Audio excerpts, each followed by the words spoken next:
Hey, what's up guys? Today I'll show you a zombie horror film, The Demented.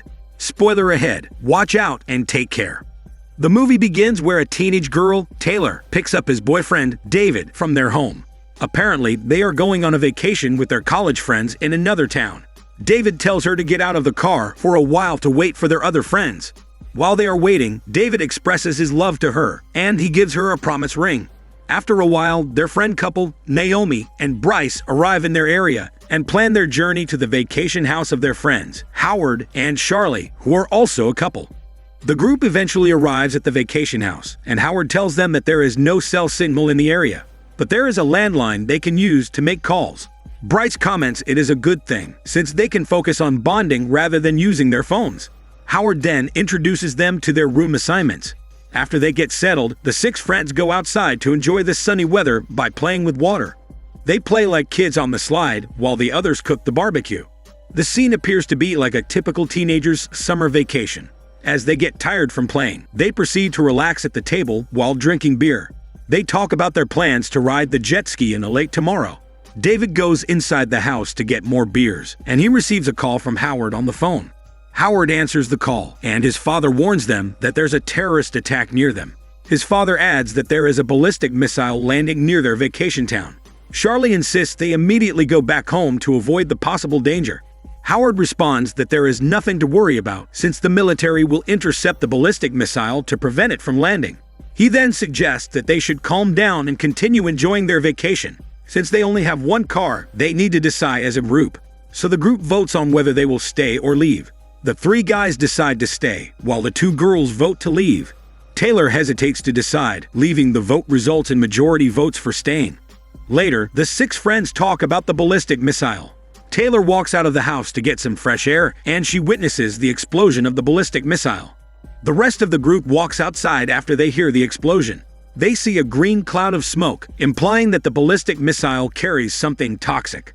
They walk into the house, and Charlie calls her mom. Her mom says that according to the news, the military jets shot down the missile, while the other missile self-exploded in the sky. Taylor does not believe the news, since she witnessed that the military jets failed to do something to the missiles. But the group still feels relief, since the missile did not hit their location. Later, Taylor and Charlie find a rabid dog roaming around their backyard.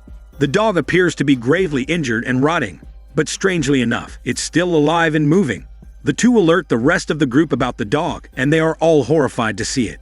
Out of nowhere, the rabid dog charges at them, prompting them to run back inside the house. That night, Howard is flirting with Naomi, but Charlie overhears their flirting noises. In their sleep, Taylor wakes up from strange growling noises. She tries to inform David, but he simply shrugs it off. The next day, Bryce finds the rabid dog still outside, looking at their house. This pisses him off, making him decide to kill it. Naomi wakes up the rest of the group, since she thinks that it's too dangerous to go near the dog. She warns Bryce about it, but he is too eager to confront the dog. The dog charges at him, and he hits it with the baseball in the head, which kills the dog. David suggests driving the dog's body to the animal control office in town. Charlie soon confronts Naomi, and Naomi confesses that she has a hormone history with Howard. This makes Charlie extremely furious to her, since she kept it a secret. Meanwhile, David is driving back home from town when he hears on the radio that there is a biological attack. The radio announces that the entire town will be on lockdown in order to prevent the outbreak of the virus coming from the biological weapon. Along the way, David encounters a zombie standing still in the middle of the road.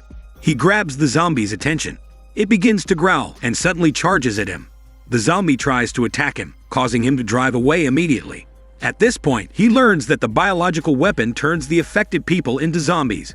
When he manages to drive back home, he frantically tells the rest of the group that they need to immediately evacuate the town. But the group argues about how they can leave, since the town is already quarantined. They are arguing again if they will leave or stay. Out of nowhere, a zombie barges in and instantly bites Howard. In response, Bryce grabs the zombie away and repeatedly smashes its head until it is dead. David checks Howard, and he appears to be already dead. Charlie weeps like a chicken as she takes a look at his boyfriend, dead as shit. Just then, more zombies are running to their houses. The group rushes to the attic, while Charlie refuses to leave Howard. Naomi comes back to grab her, and they run together upstairs. Charlie enters a room and locks Naomi out of the room, causing Naomi to be bitten by the zombies. She begs for help, but Charlie ignores her chicken voice as Charlie holds a grudge against her. In the end, the zombies bite her to death. Later, Taylor peeks at the attic window and she finds zombies standing idle outside. David informs them that according to the radio, the virus infection can be spread through body fluids. This means that the virus can be transferred through bites like a rabies infection. That night, Taylor, David, and Bryce are sleeping in the attic when they wake up from Charlie's whispers coming from the other room. The whisper alerts a zombie and it attacks Charlie's sexy body. Humiliated, Charlie repeatedly stabs the zombie. She then runs through the roof and jumps to the attack through the window. She keeps weeping as she gets reunited with the rest of the group. Bryce asks about Naomi and she cannot speak about it. Bryce forces her to tell him the story. She tells the group that the zombies managed to grab Naomi and she cannot do anything about it. At this point, Bryce knows that Naomi is already dead, leaving him in despair. Taylor knows that Charlie has a grudge against Naomi, causing her to believe that Charlie deliberately let Naomi be eaten by the zombies. But David calms them down, saying that they need to think about how they can get out of the town.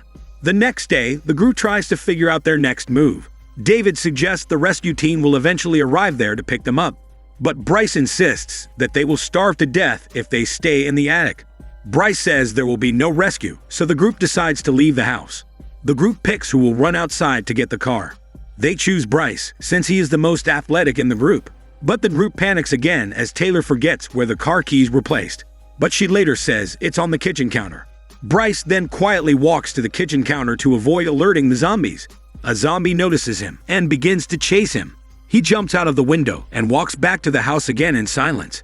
He grabs the keys from the kitchen counter and runs to the car while a zombie keeps chasing him after his smell, possibly mistaking him for a charming girl. He eventually manages to reach the car. Zombies keep chasing him, so he drives the car away. This makes Charlie think that he left them. But Bryce soon lights up the flare to signal the rest of the group to climb down the attic. He then drives back to the house to pick up the rest of the group. While they are entering the zombie-proof car, the zombies charge at them.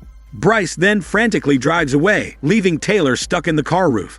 As they get away from the zombies, he stops the car to let Taylor get inside. After that, Charlie guides Bryce on how to get to the main road. Along the way, a zombie is in the middle of the road, causing them to panic. Bryce violently swerves the car, causing it to crash. The car turns upside down. The crash causes Charlie to be stuck in the car. The three try their best to grab her out while zombies are approaching them. They eventually manage to take her out and they run away together. As more and more zombies are flocking to them, they climb up a building.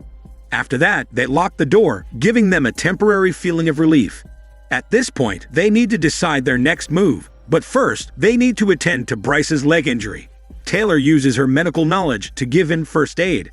David suggests they should stay there for the rest of the night and walk out again the next day to find help. The group sleeps through the night. The next morning, they wake up from Charlie's screams out of her nightmare. The group walks out of the building, and there are no zombies around in proximity. They pass through a pharmacy, and Taylor says they need to stop there to get some medicine for Bryce's leg injury. They grab some supplies from the pharmacy. Suddenly, they hear a voice coming out of a radio set in the pharmacy. There, they hear that a helicopter will land in the university building to rescue survivors later at noon. Before leaving the pharmacy, Taylor treats Bryce's leg injury. As they are leaving, Bryce picks up an axe and a lighter. Just then, the zombie pharmacist charges toward Bryce and rapidly tries to bite him. David repeatedly smashes the zombie with wood and chokes it to death. After that, the group walks to the university. Along the way, more zombies chase them. They run to the narrow streets where they need to jump multiple gates. Charlie fails to jump through the gate and the zombies manage to grab her sexy body back. The other three cannot do anything but watch the zombies take a bite of Charlie's juicy body, possibly in her smelly part. As more zombies arrive in the area, the three decide to keep moving. They soon arrive near the university, but the road near it is blocked by the horde of idle zombies. Taylor suggests they take another route, but David says they do not have enough time to catch the helicopter arrival time, so they need to take the risk to pass through the idle zombies. David picks up the wood and grabs the attention of the zombies to allow Taylor and Bryce to safely pass through. The horde of zombies flocks toward David while Taylor and Bryce proceed to the university. David runs back to the university and he reunites with the two. As they manage to enter the university, the zombie horde keeps following them. They run through the stairs and soon enter the hallways. David closes the door, and he gets bitten by a zombie in the hand before he manages to close it. Bryce and Taylor block the door, preventing the other zombies from tracing their smell and following them like GPS gadgets. Just then, they notice that David is turning into a zombie. His hands are changing colors, and he screams out loud like a goose. After that, he turns into a zombie, and he charges against Bryce and Taylor. The two run away, and zombie David chases them through the elevator. This leaves Bryce no choice but to send him to meet Jesus, using the axe. More zombies are running toward them, so they immediately ride the elevator. Taylor is in distress as she witnessed her boyfriend's death. The elevator door suddenly opens up, and a horde of zombies awaits them at the entrance with warm welcomes. Bryce then smashes the zombies using his axe. Since the elevator is stuck between two floors, the two jump to the higher floor where there are no zombies. After that, the two walk upstairs to reach the rooftop. In one of the rooms leading to the rooftop, they find a man who killed himself. They hear the helicopter landing on the rooftop, and they rush outside to shout for help at the top of their chicken lungs. The helicopter simply passes through them. Taylor checks the radio, and the pilot says they will land on the other rooftop. This forces the two to walk down the building without alerting the idle zombies. As they are near the exit, the zombies suddenly move, prompting them to run for their shitty lives. The two run to the other building, and they close the door building to prevent the zombies from chasing them. The two run upstairs until they reach an extremely dark part. They then use their lighter to see their way. The two manage to get to the rooftop door, and Taylor rushes outside to shout for the helicopter again. Meanwhile, a zombie grabs Bryce away. As Taylor sees the helicopter landing, she begins to imagine that they are finally safe. But on the contrary, the soldier announces that the helicopter has no room for them. So the helicopter flies out off the rooftop, leaving them in demise. In the end, the zombies flock to the rooftop and attack the helpless Taylor and Bryce. This is Daniel CC Movie Channel. Stay safe and enjoy your day.